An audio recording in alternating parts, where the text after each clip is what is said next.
Você está no programa Caixa Preta, eu sou Josiana Souza e hoje nós vamos falar de um assunto muito importante, muito relevante. Nós vamos falar sobre o Janeiro Branco. Já ouviu falar? Eu estou aqui com a psicóloga clínica Rosiane Martins, ela que é uma embaixadora, né? Tá tocando a campanha aqui no estado do Espírito Santo, tá representando todo esse movimento e ela vai falar pra gente um pouquinho mais sobre isso. Seja muito bem-vinda, Rose. Gratidão, Josi. Muito obrigada. Estou muito feliz de estar aqui, podendo trazer o Janeiro Branco para o Espírito Santo, para as pessoas que precisam. E a gente está falando de um movimento a nível de mundo já, né? Janeiro Branco é a maior campanha, a maior mobilização de saúde mental no Brasil. E já está em alguns países também do mundo. Hoje, Janeiro Branco representa a conscientização da saúde mental no dia a dia. Então, a gente vai trocar uma ideia, tirar dúvidas e trazer também algumas curiosidades. Por que janeiro, Rose? Isso, então, lá em 2014, quando o Leonardo Abrão, que ele é o presidente do Instituto de Desenvolvimento Humano Janeiro Branco e o idealizador da campanha, ele, no finalzinho do ano, ele começou a se angustiar pelos dados, né? Estatisticamente, nós temos a data do final do ano como o segundo momento do ano em que se comete mais suicídio. E isso levou ele a refletir, a pensar e pensando possibilidades, a própria ideia da página em branco que janeiro remete às pessoas. E ele então pensou, vamos trabalhar a conscientização da saúde mental no Janeiro Branco. E reuniu alguns psicólogos do município de Uberlândia, de onde ele é, natural de Minas, e fez um movimento, e o movimento foi ganhando força, ele foi se surpreendendo que as pessoas começaram a repostar, Engajar, né? Engajar com essa logo da campanha. E ao passar dos anos, ele começou a levar até as políticas públicas, até os governos, essa proposta. E para 2026, nós estamos aí com um trabalho mais organizado, né? Então, nós temos mobilizadores no Brasil inteiro e nós estamos aqui com outros colegas fazendo a mobilização no estado do Espírito Santo. Janeiro, né, não é só as promessas, as metas. Janeiro a gente começa psicologicamente uma página em branco na vida. E cuidar, assim, muitas pessoas colocam metas de fazer academia, Sim. de ler mais, de estar mais com os filhos, de isso e aquilo, de alcançar tal coisa. Mas como que é a saúde? O que que a gente pode fazer para a saúde mental, para a saúde emocional, que é tão relevante, porque a gente não consegue alcançar nenhuma meta sem saúde emocional, né? É ela que puxa o nosso tapete, é ela que faz com que a gente se sabote. Como é que a gente pode começar melhor janeiro? As pessoas, elas têm um ritual, né? É forte no brasileiro, principalmente, né? Estabelecer a segunda-feira da dieta, né? O início do mês vou organizar minha vida financeira, ou então vou parar de me relacionar com uma pessoa que me prejudica emocionalmente. Então, é natural a gente olhar para as metas em início do ano. E é muito bem-vindo. Então, o ano começa, a gente tem uma ideia de zerei, vou começar do novo, vou começar do zero, agora eu vou levar à frente. Só que se a gente não tiver autoconhecimento, a gente não consegue seguir com as metas. Então, as pessoas, elas entram em sofrimento mental, especialmente pela autossabotagem. Por exemplo, se você faz uma lista muito grande, se você coloca metas inatingíveis, se você não tem um bom senso, isso por si só já vai ser um sabotador dos seus processos. Então, a gente trabalha a conscientização da saúde mental no dia a dia das pessoas. Então, por exemplo, o que é ter saúde mental? Que é uma pergunta importante aqui. O que é ter saúde mental? Então, eu preciso, primeiramente, ter autoconhecimento. Eu preciso, por exemplo, ter o autocontrole com relação às comidas, ao alimento que eu faço uso e me prejudicam. Eu preciso ter uma reflexão sobre o tempo que eu uso, o tempo que eu fico desligada, o tempo que eu fico no automático. Isso tudo remete a um não conhecimento de mim mesma. Então, é muito importante a gente ter uma conscientização de saúde mental nas coisas do dia a dia. Nós temos hoje dados estatísticos que são assustadores, né? Que estão sinalizando para um adoecimento da população do Brasil de modo geral. Então, a gente não quer ir lá no final, cuidar de quem já adoeceu. A gente quer promover. Reparar, né? Isso, a gente quer promover. E aí, a gente está com o slogan desse ano, saúde, campanha do Janeiro Branco 2026, que é paz, equilíbrio e saúde mental. Eu venho da aviação, né? E uma coisa muito importante na aviação é a prevenção. Existem as manutenções que são preventivas, as corretivas, assim, são em último caso, quase nem acontece, porque tem tanta manutenção Isso. com data, manutenção preventiva, que a corretiva é uma coisa ou outra que acontece, é raro até. Então, se a gente traz isso para nossa saúde física, nossa saúde mental, a gente tem um controle muito maior da nossa vida, uma saúde mais fortalecida. E como é que a gente previne a saúde mental? Então, é muito legal essa fala que você trouxe do trabalho, né? De como que você percebeu lá no seu trabalho na aviação, o reflexo, como que isso foi no comportamento das pessoas, né? Na corporação. Quando a gente cuida da saúde mental de modo preventivo, a gente diminui as filas dos atendimentos no SUS, a gente diminui as filas do sofrimento mental que as pessoas vão buscar, às vezes, nas drogas, elas vão buscar no modo que ela puder desligar. Fugir, né? Fugir do enfrentamento. Então, a promoção da saúde mental, ela está para... Peraí, deixa eu parar aqui um pouquinho e deixa eu prestar atenção. O que é essa campanha Janeiro Branco? O que a gente está... Por que as pessoas se preocuparem em fazer essa campanha, que é totalmente voluntária, que é voltada para o bem-estar das pessoas no seu dia a dia, do que é possível para cada pessoa? Porque também tem essa outra ilusão, né? É muito difícil, é muito caro, eu não tenho recurso, eu não consigo. A Rose vai falar que tem que frequentar academia. Eu não tenho dinheiro para pagar uma academia. Vai correr? Nós moramos na praia. A gente vai olhar para o que é possível para cada pessoa, mas não só responsabilizando cada pessoa no seu individual.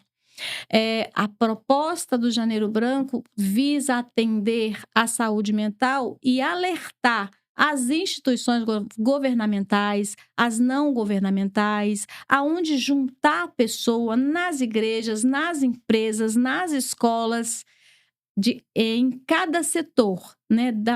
De uma pessoa aonde ela se ajunta, aonde tem grupos maiores, até todo o Brasil e até todo o planeta. Nós precisamos olhar para o nosso dia a dia, ações possíveis, vínculos saudáveis, né? Nós somos seres sociáveis, né? Então, nós precisamos estar juntinhos. O que é um vínculo saudável, Rose? Porque, assim, muitas pessoas estão junto com pessoas, mas elas têm dificuldade de se vincular, elas têm vínculos tóxicos, Isso. vínculos difíceis, né? Como que é um vínculo saudável para as pessoas terem essa noção? Ótima pergunta. Eu fico imaginando que o nosso consumo hoje de informação, ele é irrestrito. Nós temos acesso a todo tipo de informação todos os dias. E a gente começa a observar o comportamento que a gente tem em fazer uso e consumo de conteúdo que nos prejudicam, sem sequer perceber que isso nos prejudica. Então, o vínculo saudável está para aquilo que me faz bem. Quando eu estou numa conversa e eu fico melhor, e eu percebo que eu cresço, que a minha mente se expande, que eu tenho mais vontade de viver, que eu me sinto uma pessoa melhor, isso é sinal de um vínculo saudável. Mas falta na gente muito um despertar para essas escolhas. Porque se sozinha, usando o meu aparelho de telefone, eu me prendo, eu me submeto a consumir conteúdo que me faz mal, e eu mesma que estou conduzindo isso comigo, você imagina o quanto que as pessoas estão sem esse despertar de uma consciência do que é que me faz mal. Então, eu preciso sempre estar conferindo comigo mesma se eu estou me sentindo bem naquela conversa. Porque não é a outra pessoa que vai sinalizar para mim, olha, isso aqui está te fazendo mal. Estamos falando de pessoas adultas, né? E aí a gente começa a abrir para imaginar quanto que as pessoas, de modo geral, estão perdidas quanto ao autoconhecimento. Então, o vínculo saudável começa antes de ser com a outra pessoa, comigo mesma. Vou me colocar num lugar de, deixa eu ver aqui se isso me faz bem. Lugares, situações, pessoas Lugares, situações, pessoas, ambientes, né? A que eu submeto meus ouvidos, meus olhos? Então, a gente precisa muito vir com esse alerta. Gente, nós precisamos desenvolver autoconhecimento, porque do autoconhecimento vem saúde mental. Muito interessante. Aí você falando, né, do que consome, do pessoas que fazem mal, eu fiquei pensando, a gente quando criança, a gente passa por situações emocionais, não sabe o que está sentindo, não sabe o que está acontecendo, e a gente ali, bebezinho, imagina, uma fralda suja ou com fome, aquele desconforto, e a gente espera que alguém, um adulto, vá lá e resolva o nosso problema. E aquela emoção, aquele jeito de funcionar fica ali guardado na sua memória. Sim. Aí passa o tempo, você começa a crescer ali com, imagina, 2, 3 aninhos, começa a sentir coisas, sentir raiva, sentir medo, e você não sabe o que você está sentindo. Aí um adulto precisa vir e falar: filha, você tá com medo, tá tudo bem, vai passar, não, aquele bichinho ali não faz nada. E aí ele vai nomeando e vai organizando essas memórias emocionais dentro de você. Só que se você não teve esse adulto para te conduzir, até porque muitas vezes os adultos não sabem nem o que estão sentindo, você fica adulto sem saber que emoção você está com raiva, você fala: não, eu tô angustiada, tô triste, você não sabe o que está sentindo. Rose, qual a importância de você nomear, de você saber o que está sentindo, de você conseguir elaborar as emoções? Então, essa é a importância para a gente desenvolver o autoconhecimento.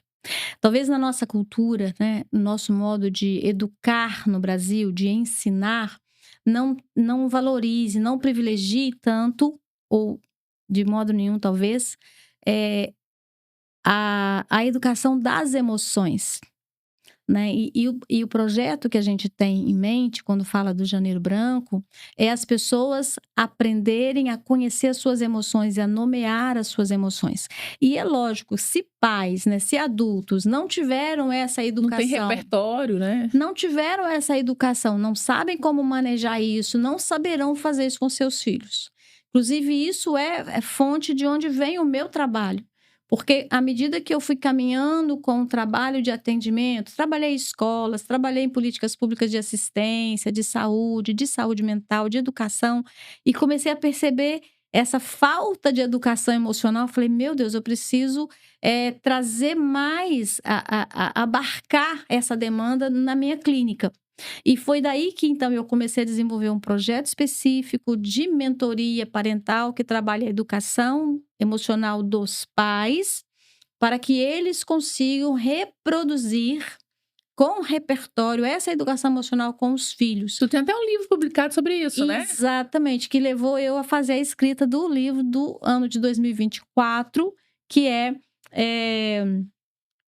o tema do livro, né? Eu trabalho com as questões do sentimento que os pais têm. Os pais têm nós temos como pais muitas crenças. Essas crenças, elas são crenças limitantes. Então, por exemplo, eu posso ter medo de não ser amado pelo meu filho. Isso é um medo comum nos pais. Eu posso ter a crença de não sou bom bastante, o suficiente para educar meus filhos.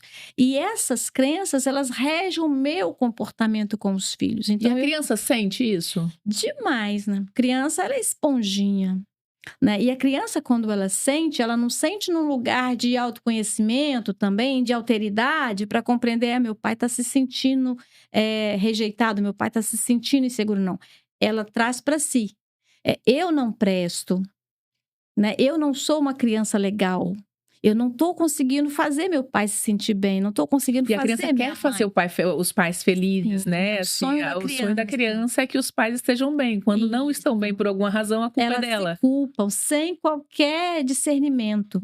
Então, quando nós trabalhamos, eu escrevi nesse livro como 25 perguntas e respostas para os pais, né, para a parentalidade, alcançar, compreender sobre saúde mental, eu tomo o tema de dilemas, porque são dilemas. Então, a percepção que nós adultos temos da nossa saúde mental, ela determina o modo como eu vou trabalhar, como eu vou conduzir a minha relação com os meus filhos. E isso é muito sério, né? Muito. Então, voltando para as nossas emoções, que seria, assim, um método, uma forma da pessoa começar a sair do piloto automático e começar a parar, olhar para si e dizer: "Espera aí, o que eu tô sentindo?", Uhum. né? Como é que ela presta atenção às emoções e aprende a nomear, a buscar, esse autoconhecimento? Eu gosto muito da escrita, né, e as pessoas se perdem muito na praticidade de escrever, elas acreditam: "Não, não preciso escrever, já estou pensando aqui". Ou então: "Ah, mas eu li ali aquela escrita ali do fulano, eu li uma mensagem". Você olha, observa, deixa eu fazer um recorte importante. Tanto conteúdo bacana sendo publicado, mas não gera mudança nas pessoas. Não é para pensar? Né, se eu leio tantas mensagens, essas mensagens de efeito, né, seja a sua melhor versão, né, você não precisa da validação dos outros, confie, acredite em você, lê tantas coisas assim naquele rolando o dedinho ali no celular, mas isso não penetra, isso não transforma a gente, porque nós precisamos nomear em nós como isso nos impacta, nós precisamos trazer para nossa reflexão. Então, o caderninho de anotações das minhas emoções, ele muda a minha vida. Se eu pego um caderninho, um bloquinho, começo a escrever, só escrever, Rosé, você escreve: "Hoje eu estou me sentindo assim, assim, assim, deixa eu observar quando que eu comecei a me sentir assim. Ah, eu lembrei da conversa que eu tive ontem com aquela amiga e ela me deixou chateada". Quando você começa a fazer a escrita, você está produzindo autoconhecimento. Você tá entendendo? Então, a escrita no caderninho, num bloquinho. "Ah, Rosa, eu não gosto de escrever em caderno, agora eu só digito na tela do celular". O problema de digitar, né, num bloquinho digital é que fica as notificações. E quando fica as notificações, na Desvia, primeira né? notificação eu já me perdi do que eu estava fazendo no meu trabalho ali e já fui ver o que que o celular tá me avisando. Então, Então, se eu colocar em modo avião e digitar no bloco por de nota, resolve? exemplo, se eu colocar no modo avião, eu vou Ok. tirar de mim essa A distração. distração. Agora, a escrita, né, fazer o uso do papel, Manuscrito mesmo. o manuscrito, ele tem outros aspectos que envolvem na questão do contato, mão-olho, né? Sim, sim. A minha inteligência mão-olho, o afeto que eu tenho quando eu libero com a caneta, Fisicamente, né? com a minha caneta, eu acesso áreas do meu cérebro de integração do self que eu não consigo quando eu faço a digitação no celular, né. Então, por enquanto, não sei se a gente vai ficar sem essa habilidade de manuscrever as coisas, mas por enquanto ainda é muito mais proveitoso se eu fizer uma anotação. E aí, não precisa esperar o dia que eu tiver o dinheiro, eu vou comprar um caderno, não precisa, gente. Pega qualquer papel que você tiver em casa, grampeia, já junta ali, já começa a fazer a escrita. E não é para o outro ler, né. Quando você também trabalha com atendimento, a gente pede às pessoas para fazer uma tarefa de escrita, e aí a pessoa depois fica ligada assim: "Rose, você vai ler o que eu escrevi? Eu gostaria de ler para você o que eu escrevi". Isso até pode acontecer, mas o ato de escrever para você mesma em si, ele é extremamente organizador das emoções. Então você perguntou: "Como que eu posso fazer para me conhecer melhor?". Comece a escrever sobre você para você mesmo. Essa é uma ferramenta incrível. Uma outra coisa importante é parar para respirar, né. Quando eu paro para respirar, já respirei. Quando eu atendo criança, mó legal, né. Que eu falo: "Vó, agora a tia vai te ensinar a respirar". E aí a criança fala: "Se eu não estivesse respirando, eu não estava viva, né. Então, já sei respirar". E eu falo: "É verdade, todos nós sabemos, mas nós podemos melhorar a presença na respiração, né.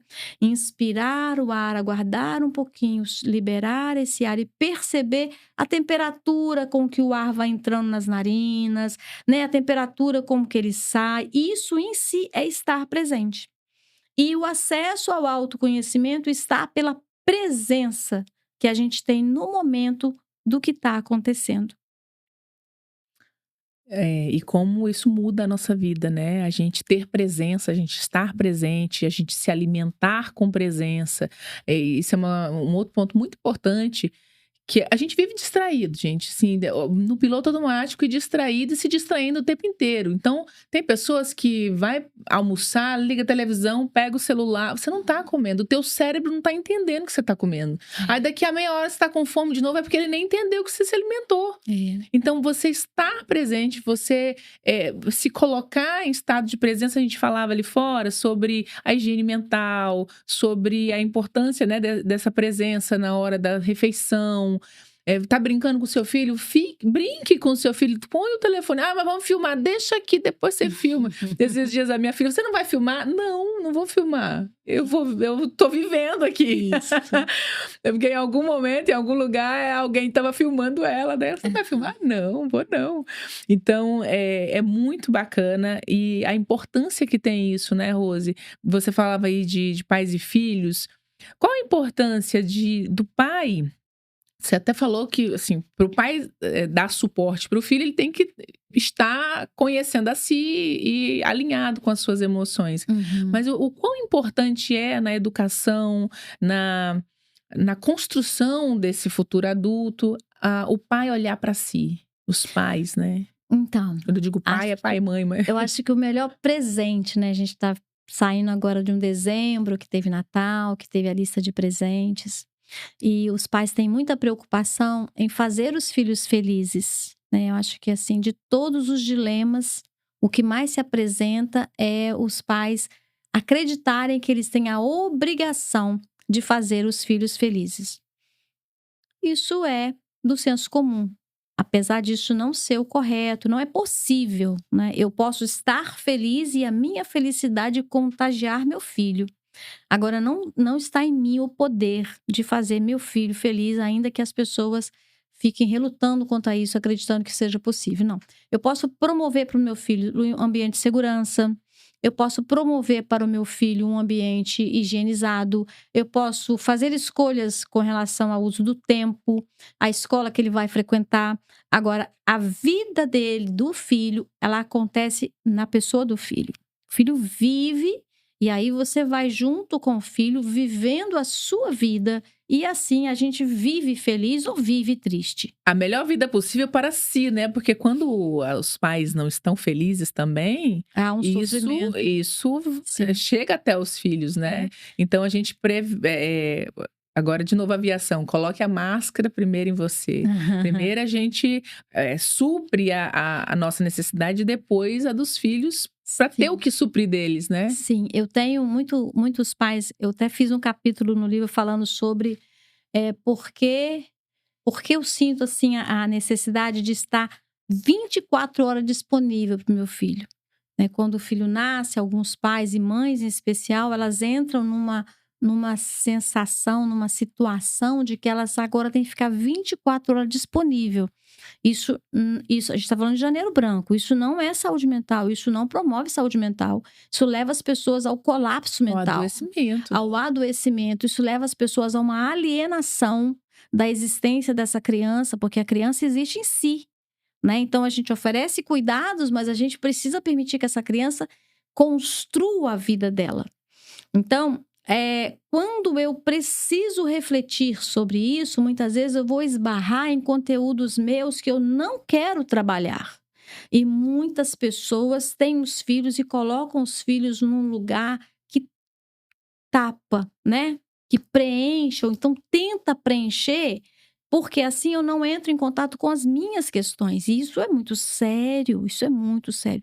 Quando a pessoa é muito ocupada, muito agitada, está sempre muito ocupada e preocupada com tantas coisas, eu logo levanto a minha anteninha e falo, meu Deus, né? O que toda essa agitação, o que toda essa ocupação tenta preencher para que a pessoa não se encontre consigo mesma?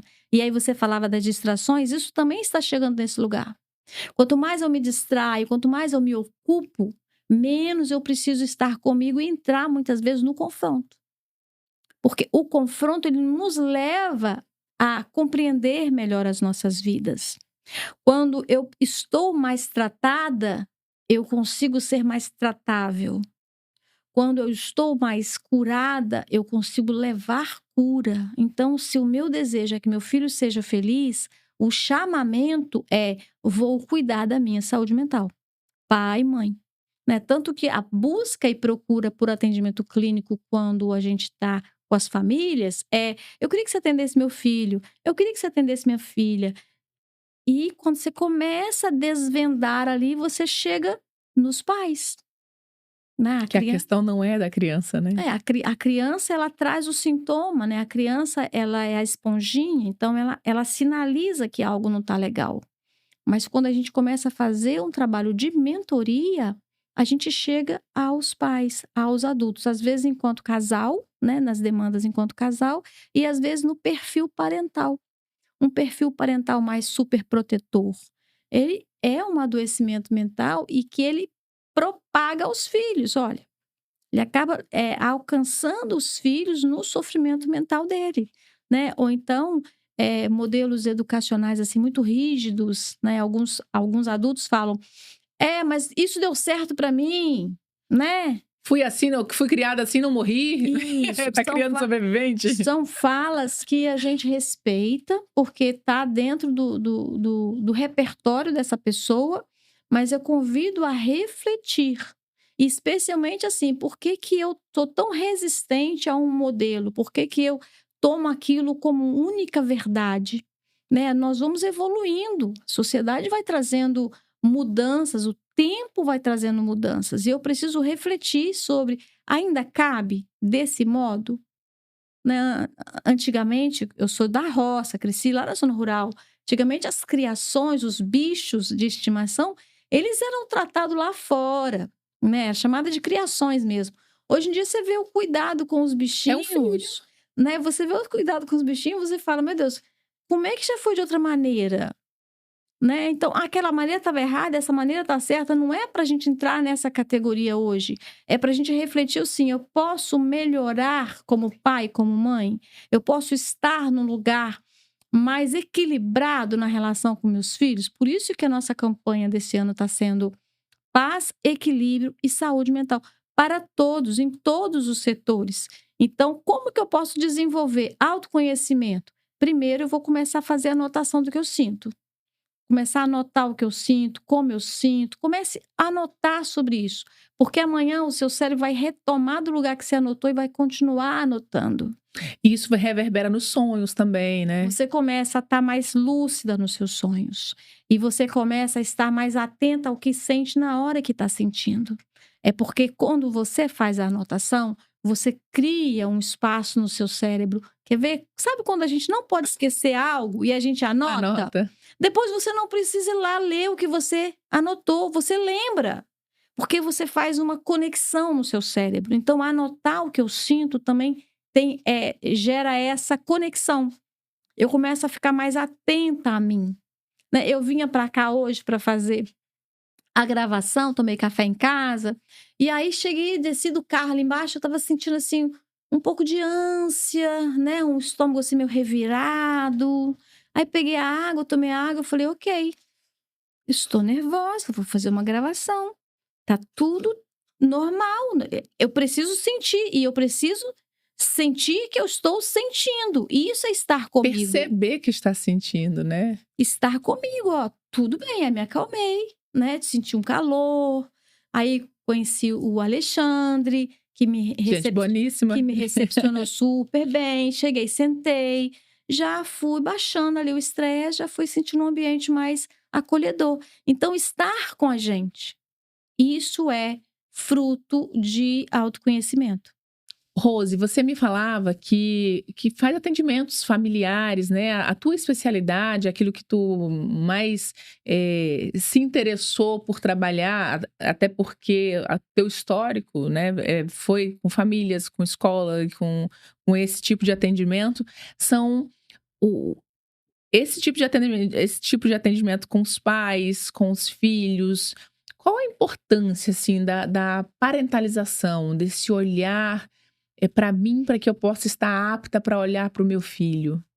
Então, quando eu comecei os atendimentos, eu atendia na clínica, atendimento individual, e as pessoas que traziam as suas questões, as famílias sempre vinham.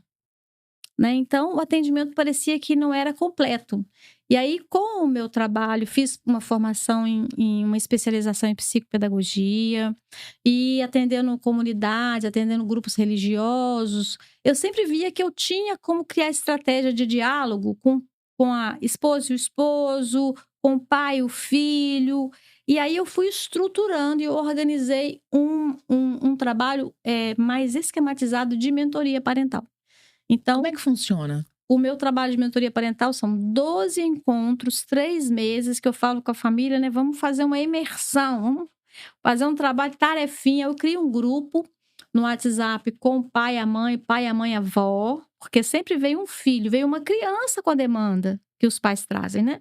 E aí eu digo para eles, eu não atendo só a criança. Eu tenho especialização em atendimento infantil e de adolescentes, com contação de história, com brincadeiras, com lúdico, que eu amo. E eu faço online. Então, a criança, a partir de 4 aninhos de idade, ela fica na tela com a gente 15, 20 minutinhos, o máximo, com a ajuda de um dos pais presente, né, na tela. E a outra parte eu faço na mentoria parental. Então, eu uso algumas escalas, eu uso inventários, né? Eu faço um trabalho de investigação. Qual que é o estilo parental desse homem? Qual que é o estilo parental dessa mulher? E como que as divergências estão conflitando no manejo parental.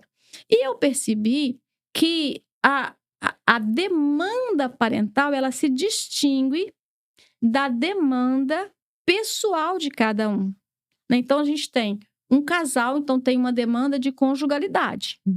Antes de ser um casal com conjugalidade, eles são pessoas. Então, tem demanda para atendimento clínico. Então, às vezes, uma pessoa está em atendimento clínico, psicológico, do seu individual com uma psicóloga e está em mentoria parental comigo. Tenho várias pessoas assim, inclusive as colegas que conhecem o meu trabalho, falam, você vai lá fazer mentoria com a Rose, porque tem uns angu de caroço aí que tem que desembolar. Então, a gente cria, eu faço 12 encontros, eu faço avaliação com eles, eu aplico os testes, né, que são testes, escalas e inventários. Depois eu atendo um só, se preciso. Às vezes eu atendo os dois na demanda do que apareceu dessas ferramentas que a gente faz de investigação. E aí sana a demanda com as crianças, né? Geralmente se resolve. Quando não se resolve, a gente cria novos formatos de trabalho. Mas geralmente é 12 encontros, 3 meses, uma vez por semana, um encontro na tela, eu crio o grupo e ali a gente vai trabalhando as tarefinhas com os pais. Esse trabalho clareou para mim muito, né? Porque eu consigo desembolar muito do que está, às vezes, repetitivo lá no atendimento clínico individual da pessoa, sabe? E quando os pais são separados, assim, porque o estilo parental de um e do outro, como é que se interfere no desenvolvimento da criança? Menina, então, inclusive a alienação parental, né? A alienação parental ou a síndrome da alienação parental, que são 2 conceitos que eles se atravessam, mas são distintos, né? Dentro da perspectiva do desenvolvimento da criança. Ele hoje, infelizmente, é algo assim que agrava muito a relação parental para o desenvolvimento da criança. Então, se eu tenho pai e mãe que, enquanto casal, estão separados, mas têm uma boa comunicação, eu faço a mentoria parental dos pais. Uhum. Eles aceitam, né? A gente interage, graças a Deus, alguns ficam abertos a isso. Quando eu não tenho, e a criança, por exemplo, ela está numa guarda unilateral, eu faço com o genitor da guarda, né? Geralmente é a mãe, é a mulher que procura os serviços, né?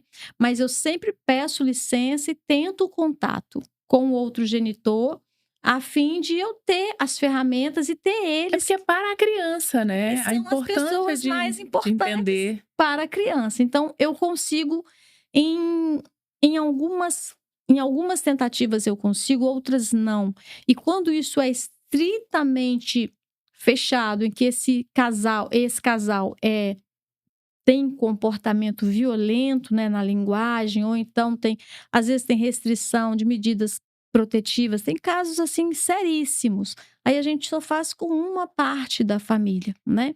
E eu sempre crio com a criança uma metodologia de distinguir o que é do mundo da criança e o que é do mundo dos adultos. Por Legal. mais difícil que seja, a criança não compete a ela entrar neste lugar. Então, a gente protege a criança.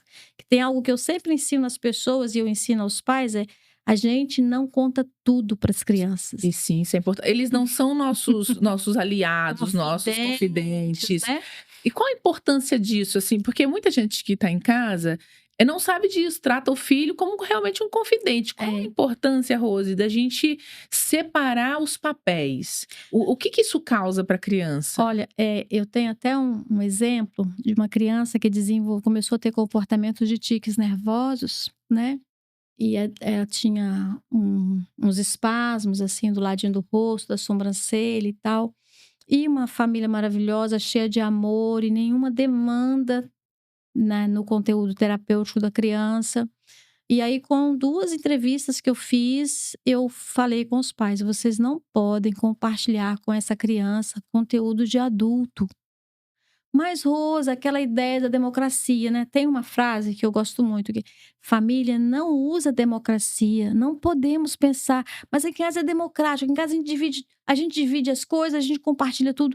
Família não, família tem hierarquia, né? É importante que tenha hierarquia, né? Meu Deus do céu, um adulto suporta uma notícia ruim, uma preocupação. Uma criança, ela não tem rede neural para suportar. Então, Nem capacidade emocional, né? E que não vai dar capacidade emocional, porque ela não tem repertório para isso ainda. Então, ela fica em colapso. Essa é a questão. Então, a criança está num quadro de tique nervoso, porque compartilhado com ela conteúdo de adulto, preocupações, dívidas, BO entre familiares, né? Aquela tia da treta, aquela tia linguaruda, essas conversas. A criança não sabe filtrar isso. Então, a importância é que família não é modo de democracia. Família precisa ter gestão. Então, é o pai que fala com a criança agora não. Por exemplo, agora não vai usar o celular. Por exemplo, agora vai desligar o celular e vai dormir.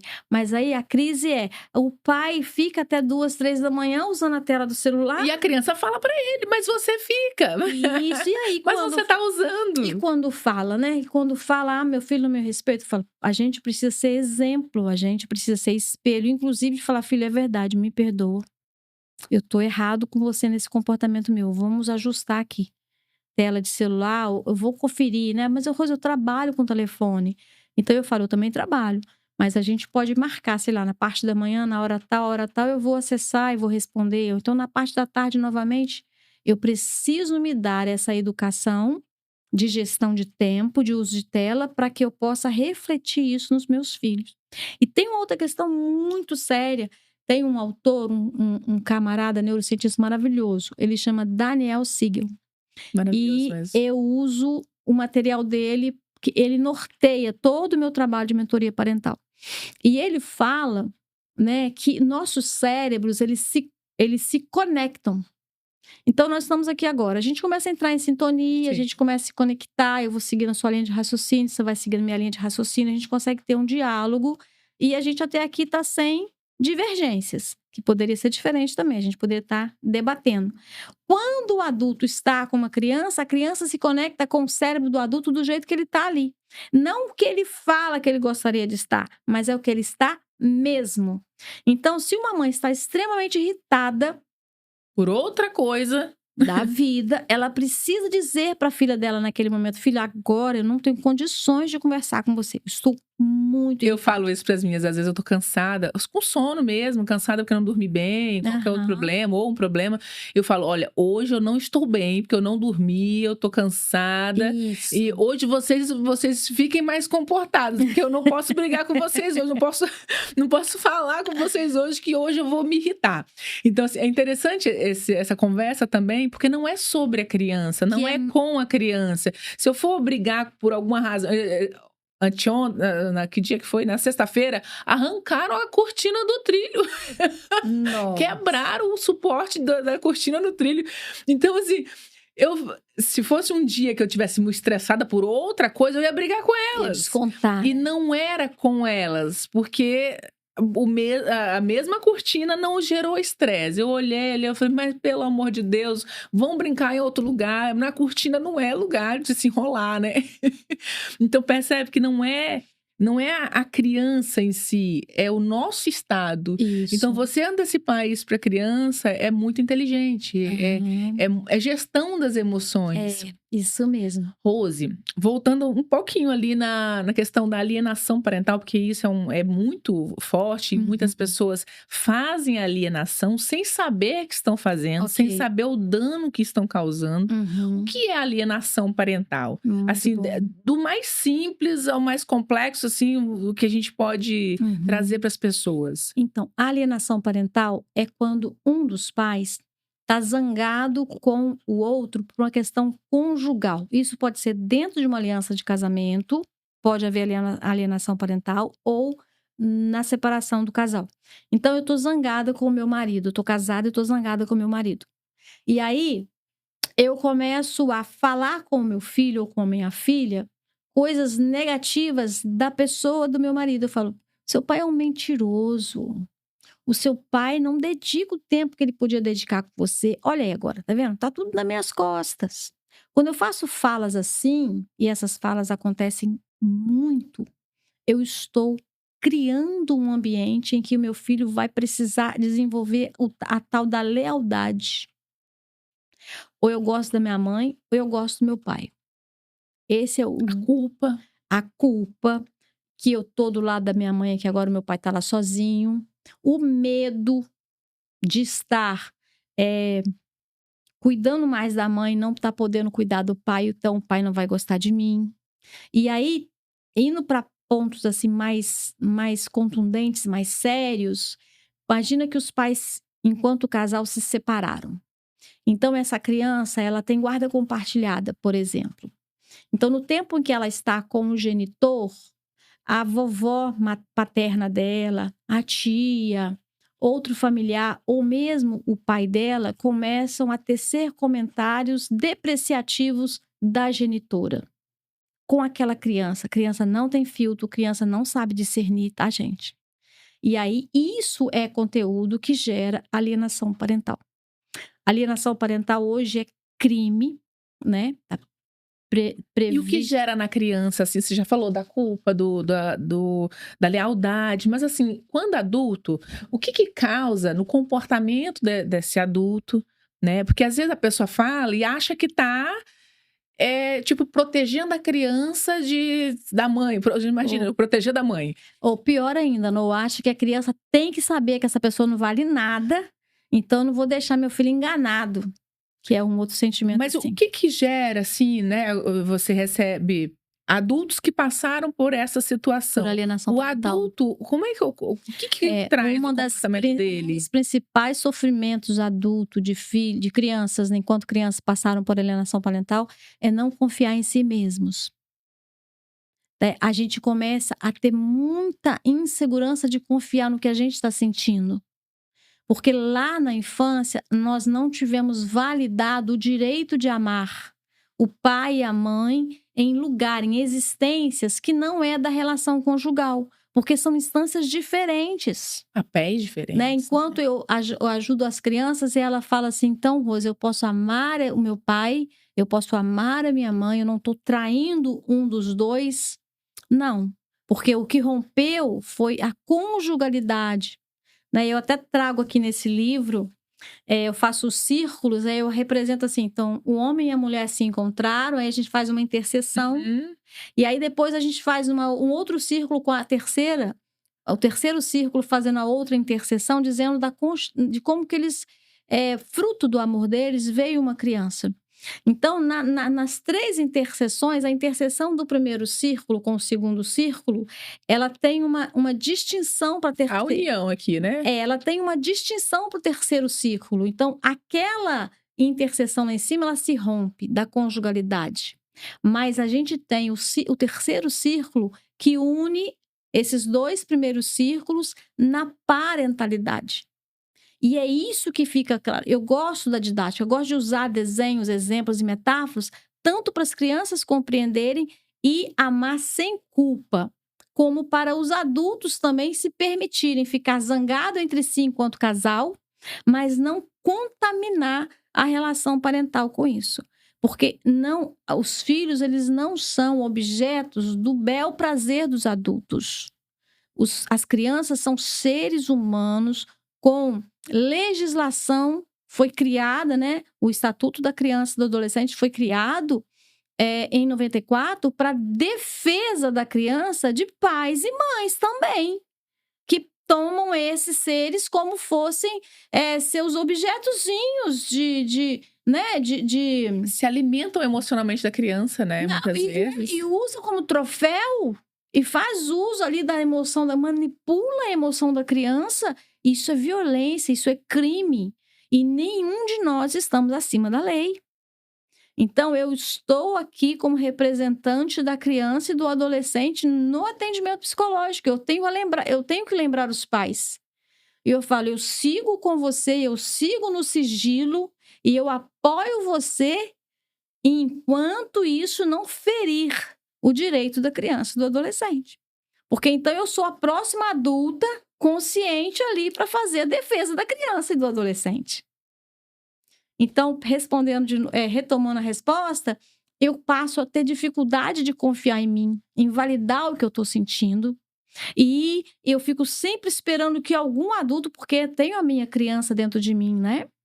Quando a gente faz processo terapêutico, a gente aprende muito a acolher a nossa criança e ser o adulto que eu estou pronta agora para ser, para a criança que lá na infância não teve aquela presença adulta, não teve a validação do adulto, não teve uma correspondência de hierarquia.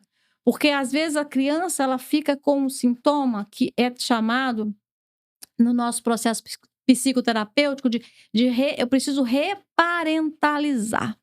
Né? A parentalização é quando uma criança precisa estar como adulta numa relação com um adulto. Preocupada emocionalmente com esse adulto, provendo às vezes até questões de casa, de alimentação, de fechar uma porta, que às vezes o adulto está alcoolizado ou está tendo uma crise emocional que seja, e a criança então ela não pode relaxar, ela não pode ficar na idade da infância. Tem que ficar alerta, né? Ela fica no alerta, exatamente. Aí o sistema de alerta, ele não desliga. Até que eu consiga gerar para essa criança, ou então ela está como adulta no atendimento psicoterápico, eu consiga estar com ela e garantir a ela, e ela então acionar o sistema parasimpático para dizer, passou, não estou lá mais. Então a gente vai Agora eu ter. tô segura. Agora a gente vai ter essas feridas, né, para a vida. E aí algumas pessoas falam assim, mas nós já tratamos isso, já tratei isso há 2 anos atrás. Nós armazenamos esse tipo de gatilho como em camadas. E o cérebro, ele trabalha com modo de economia. Então ele não traz tudo de um sofrimento de uma Até porque vez a gente só. não suporta também, né? Se vier tudo. Por isso mesmo, porque ele trabalha com essa economia de energia. Então, assentou uma camada, na próxima vez eu vou conseguir acessar mais profundamente. Então, a gente vai se curando à medida que a gente vai lidando com esses conteúdos, né? É um processo contínuo, mas é espiral. Então, quando dá a volta de novo naquele conteúdo, eu já estou com a minha consciência mais expandida, eu já estou indo para lugares de mais expansão de consciência, uma compreensão que aquilo que aconteceu comigo foi gravíssimo, eu me acolho novamente sobre aquilo e eu estou como adulto agora cuidando de mim. Então, o que eu posso fazer? Essa é a reparentalização. Hoje? Isso, a reparentalização é eu nessa figura de adulta, estando comigo na minha versão infantil.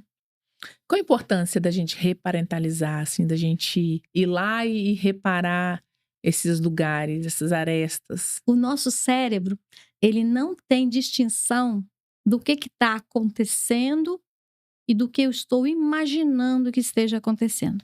É por isso que a gente tem todos os quadros de adoecimento mental, né? Como síndrome do pânico, quadro de ansiedade. Não adianta você falar com a pessoa que está tendo uma síndrome do pânico, um ataque de pânico naquele momento, assim. Você está segura agora, não está acontecendo nada. Não adianta. A pessoa está vivendo. O cérebro dela tá acontecendo, né? Está acontecendo.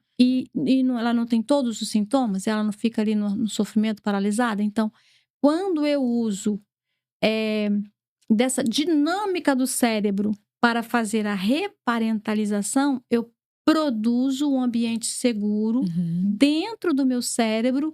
Então, eu revisito áreas do cérebro que ali na infância sentiu angústia, desamparo, estou desprotegida, estou em perigo. Eu levo o meu estado adulta dentro desse funcionamento cerebral. E aí, o cérebro começa, então, a liberar, né, composições neuroquímicas de paz, de tranquilidade. Então, o cérebro que estava sempre em alerta, sempre liberando muita composição neuroquímica de medo, de insegurança, ele experimenta um novo estado. E as visitas que, enquanto adulta, eu fizer nesses espaços mentais, nesses estados emocionais, começa a gerar essa camada de cura. Isso é reparentalização. Interessante você falando aí sobre o estado de alerta, né? Me trouxe um insight aqui.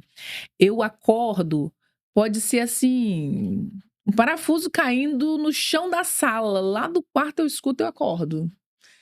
E quando criança, eu não vivia num ambiente seguro. Então eu vivia em estado de alerta, sei lá, o barulho de uma porta, e aí eu acabo de me dar conta de que eu sou aquela criança ainda que continua em estado de alerta. Isso, aí você tomando essa consciência. Acabei de acessar Tá vendo essa que legal? consciência. Tomando essa consciência, agora você já vai se ensaiando esses exercícios, né? De levar a mão no peito, né? E acalmar o seu estado emocional e falar assim, tá tudo bem. Eu estou segura agora, a porta tá trancada, tá tudo certo. Eu tô na minha casa. Eu posso cuidar de mim, né? E agora eu sou adulta. Eu sou adulta e eu posso cuidar de mim. Eu me amo. É uma consciência. Então, são fragmentos que vêm aqui. E eu achava que era por conta da maternidade, sabia? Porque assim, acaba que quando na maternidade a gente fica em alerta mesmo. O que acontece ali no outro quarto, a gente tá ouvindo, mas não é não. Isso é mais antigo. Sim. Olha que legal. Sim. Nosso sistema, ele registra as primeiras experiências no útero, né? Quando nós existimos enquanto ser humano, nos materializamos aqui nesse plano. Então, as terminações nervosas, o sistema nervoso, ele começa lá no útero. Então, muito, mas muito mesmo dos nossos gatilhos, que às vezes a gente não tem uma memória específica sobre, uma memória narrativa, nós temos uma memória no sistema nervoso. Então, se você sentiu o desconforto, tem uma memória ali. O nosso corpo, ele é um mapa. Então, às vezes, contraiu o estômago, às vezes apertou a garganta, né? Às vezes deu um tremor nas mãos. E aí a pessoa banaliza falando assim, não, mas não tá acontecendo nada, eu não tô lembrando de nada. Eu falo, você não tá lembrando no seu neocórtex, mas o seu corpo tá te contando alguma coisa estranha. A memória corporal existe Tem uma aqui, coisa né? estranha aí, vamos respirar sobre isso. Vamos parar e respirar sobre isso. Mas o que eu tenho que pensar agora? Eu falo, só experimenta isso que tá chegando aí, eu tô com você, vamos respirar sobre isso. E aí, às vezes, só isso em si já leva a pessoa para um acolhimento, né? Então, eu gosto de usar com as pessoas, às vezes, assim, uma figura protetora, né? Que são recursos na terapia. E uma pessoa fala assim, nossa, Rose, nada a ver, mas tipo assim, é um personagem lá da minha infância. Eu falo, quando você lembra desse personagem, pensa nesse personagem, é gostoso, você se sente acolhida? Me sinto, cara, mas questionando assim, mas não faz nada. A consciência questionando. Que sentido? Eu falo, então vamos ficar com essa experiência, porque tem esse registro para você. Então é muito legal quando a gente dá espaço para esse corpo lembrar e ser acolhido sem ser invalidado.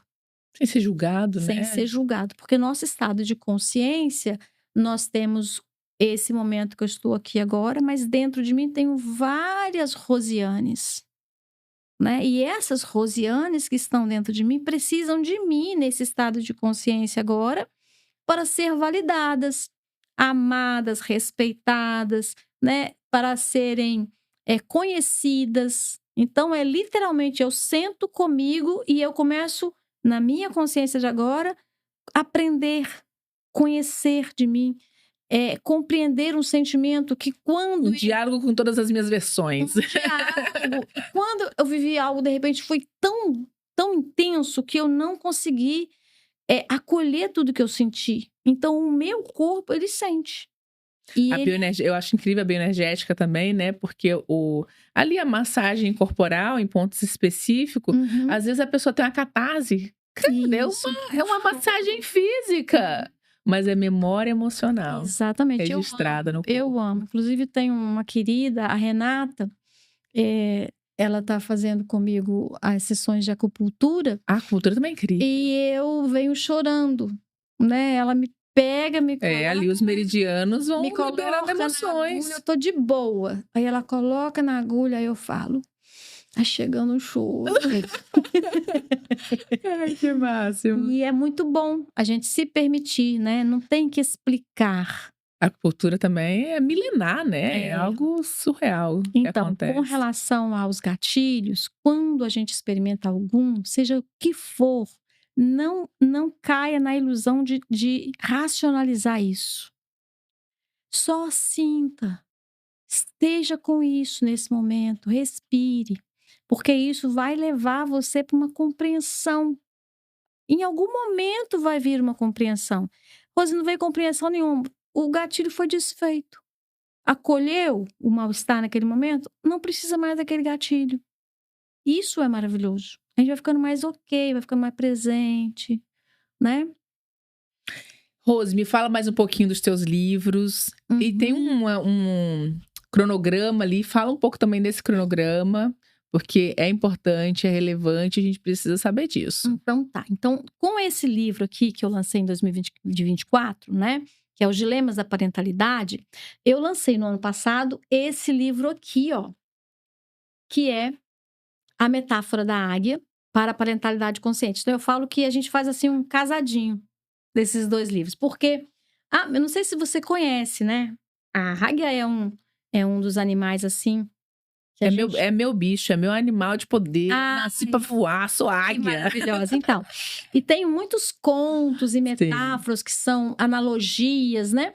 Então, eu retrato nesse livro esse conto da águia, que é como que ela prepara o ninho do filhotinho dela. E como ela joga ele lá de cima pra voar, né? Por exemplo. Então, tá aqui, né? Deixa ele voar. Tá aqui retratada essa vivência que a águia tem. Né? Ai, que lindo. E quem são esses dois aí? Com esses filhotinhos. E aqui é a Rosiane Águia com seu filhotinho, Natanael, que é meu filho. É você? Isso. Que linda! Somos nós. Eu falo que eu também tô nessa vida aprendendo, né? Com o exemplo da águia. Então, esse combinadinho desses dois livros, eu trabalho com a mentoria parental. Isso aqui é meu carro-chefe de trabalho, né? Aí, ano passado ainda, eu fiz um outro projeto sobre a parentalidade atípica, que são pais de crianças neurodivergentes, especialmente quando a gente faz o diagnóstico dessas crianças, né? E aí eu convidei a moça, que é a Roberta, que é mãe atípica, mãe da Helena. Falei com ela, vamos escrever a sua história, vamos escrever a história da sua família num livro? E ela falou que você tá doida, pelo amor de Deus. Eu falei, um dia de cada vez, eu te ajudo. E aí a gente fez o projeto Tudo Que Não Me Contaram, sobre ser mãe de uma criança autista, que é o depoimento dela, então é um autorrelato, né? E a cada capítulo eu faço a parte da psicóloga, né? Como que é a importância do diagnóstico para as famílias e os estereótipos em torno do diagnóstico, né? A falha das políticas públicas de saúde, de inclusão, de avaliação e de terapias quando as famílias estão ali com o laudo na mão, né? Tudo isso a gente foi trabalhando aqui. É um livro bem direcionado às famílias atípicas, é o relato desta família, mas em termos de política pública, em termos de acesso, de preconceito, é muito generalizado, porque geral... Né? Muda o nome da família, muda o endereço da família, mas o dilema mesmo, né? Tá ali com todo mundo. Então, esse é meu material de trabalho. E o cronograma do Janeiro Branco de 2006, no próximo sábado, dia 10, No Brasil inteiro, todos nós vamos fazer movimento com os cartazes. Então, a gente tem alguns cartazes que foi confeccionado e a gente quer parar num lugar público, colocar os cartazes, colocar uma cadeirinha e ficar ali à disposição para fazer escutas acolhedoras às pessoas que estiverem ali transitando naqueles espaços. Vamos ver para onde que a gente vai fazer, como que a gente vai fazer aqui na nossa região. Mas o Brasil inteiro vai estar fazendo isso. Então, vai ser algo assim para impactar e para marcar o dia 10. No dia 17, a gente vai fazer a panfletagem. Então, a gente está com um panfletozinho muito especial, né, produzido. E esse panfleto, ele traz algumas estatísticas, tá? Que são estatísticas, infelizmente, de sofrimento mental. Então, a gente tem aqui, por exemplo, que em 2024, né, o Brasil registrou mais de 440 mil afastamentos do trabalho por transtornos mentais. Então, é um número, assim, que é para a gente estar atento a isso. Para refletir, né? Para refletir.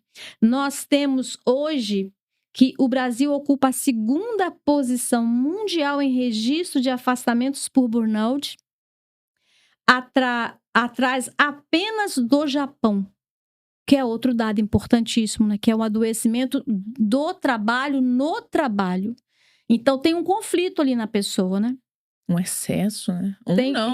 Vários. Existe um conflito, né? Eu vou até falar um pouco sobre isso, que é a questão assim, quando a gente trabalha no que a gente ama, coisa rara no Brasil, né? Então, eu, por exemplo, sou uma pessoa muito privilegiada, porque eu saio para fazer a coisa que eu mais amo, que é falar de saúde mental, que é atender as pessoas, que é promover palestras, promover dinâmica, me coloca nisso, eu estou vivendo, estou me divertindo, estou trabalhando.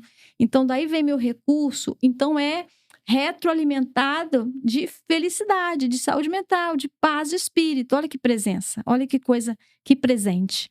Mas muitas pessoas, elas não estão, né? Quando elas saem para trabalhar, elas saem no modo de sobrevivência. E aí, isso acarreta muito adoecimento mental. Então, a gente tem um dado aqui no Brasil que é para a gente olhar para isso, como transformar os ambientes os ambientes de trabalho em ambientes de saúde mental. Como mudar essa lógica que o trabalho é castigo, que o trabalho é punição. É que vem desde criança, né? Primeiro vai fazer seu dever de casa, sua obrigação, depois você vai se divertir. E aí a gente acha que fazer o trabalho, fazer o serviço, seja ele qual for, é uma punição. É como se fosse proibido se divertir no trabalho, né? Não é trabalhar se divertindo, o que é isso? Se divertir no trabalho fosse imoral, fosse uma coisa desonesta, leviana. Não, você não está fazendo sério. Você tem que esse trabalho? Não, você não está levando a sério. Ontem nós assistimos aquele filme Perrengue Fashion. Ah, maravilhoso. Eu gostei muito. Mas assim, é exatamente isso. Ele fazer o que ele gosta, fazer o que ele ama. Pra mãe era um absurdo. Como Isso assim? mesmo. Eu não paguei pra você, pra você ficar aqui sem ganhar nada, pra você não ter futuro, pra você viver isso. Exatamente. Mas é o que ele escolheu pra vida dele. Então, às vezes, até a falta de respeito, de acolhimento da família pela minha escolha profissional acarreta nisso. O burnout vem daí, né? Ótima reflexão, porque os pais, eles projetam nos filhos os próprios sonhos e não permitem aos filhos desenvolver as suas próprias vivências, fazendo as suas próprias escolhas. Isso é um dilema também, porque muitas vezes os filhos, ao acompanhar essa expectativa todos dos pais, ficam nesse lugar de atender essas expectativas. E aí a gente tem adoecimento de todo mundo, né? Nós estamos vivendo uma grande transição de modo de trabalho, de modo de ganhar dinheiro. O Brasil hoje é uma transição assim que a gente não tem ainda números, mas não se é mais como era antigamente, né? E nós que estamos, eu pelo menos tenho 53 anos, né? Então eu sou feliz, hoje eu julgo que eu consigo seguir com essa vida, nesse trabalho, vou ser feliz todos os meus próximos 40, 50 anos de vida que eu tiver pela frente. Mas algumas pessoas chegam aos 50 anos e elas precisam fazer transição de carreira. Porque tá frustrada, porque não é mais o que era. Então a gente nunca foi aquilo. E agora ela tá querendo. Não, agora eu posso romper com isso. Eu tenho um por cliente exemplo. que ele faz o que ele faz há 35 anos. Ele tem 51 anos e E é interessante porque, assim, ele abandonou um sonho na adolescência. Ele queria muito fazer uma coisa e não fez por conta da família. Isso. Seguiu outro caminho para respeitar, para honrar a família, porque a família não queria que ele fizesse aquilo. E aí ele chega hoje com 50 anos, se perguntando se o que ele faz é o que ele gostaria de fazer e querendo mudar a essa altura, né? Querendo mudar de carreira, querendo mudar de ramo.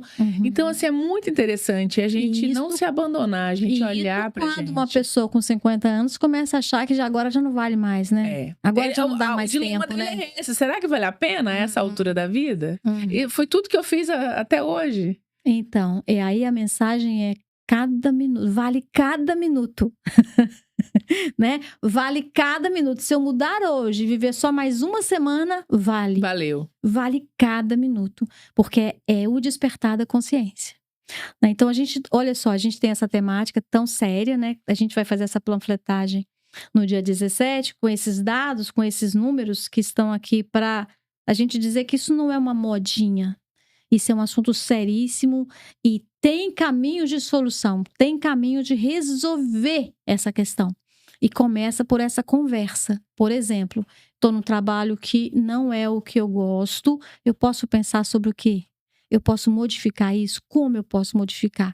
Então, o apoio com outras pessoas que conversem com o despertar da consciência, né? Uma compreensão de que as coisas não estão dadas, estão prontas e não tem como mudar.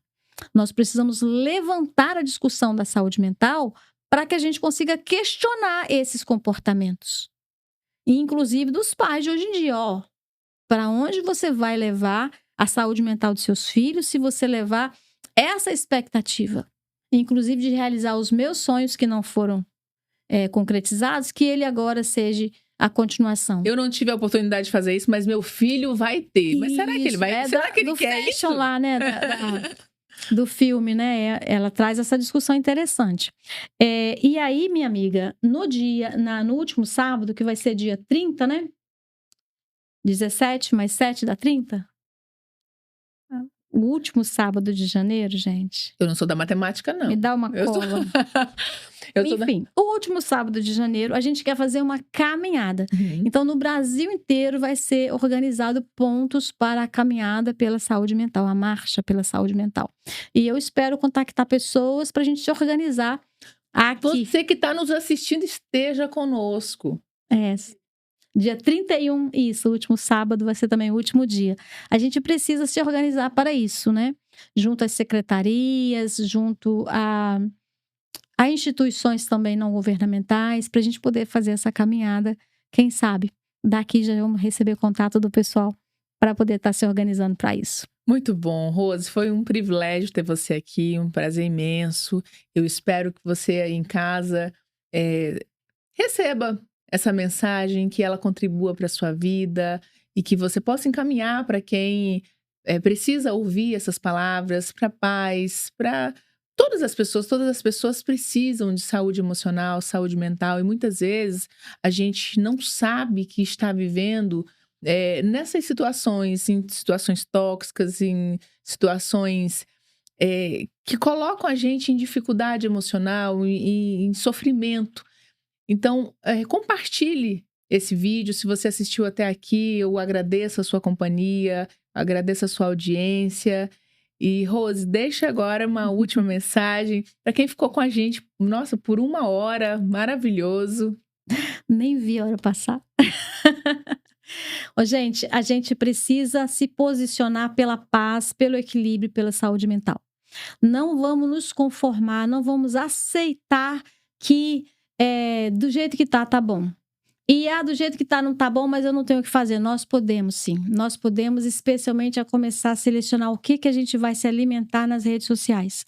Nós não precisamos nos alimentar daquilo que nos faz mal. Gera na gente uma sensação maior ainda de desamparo.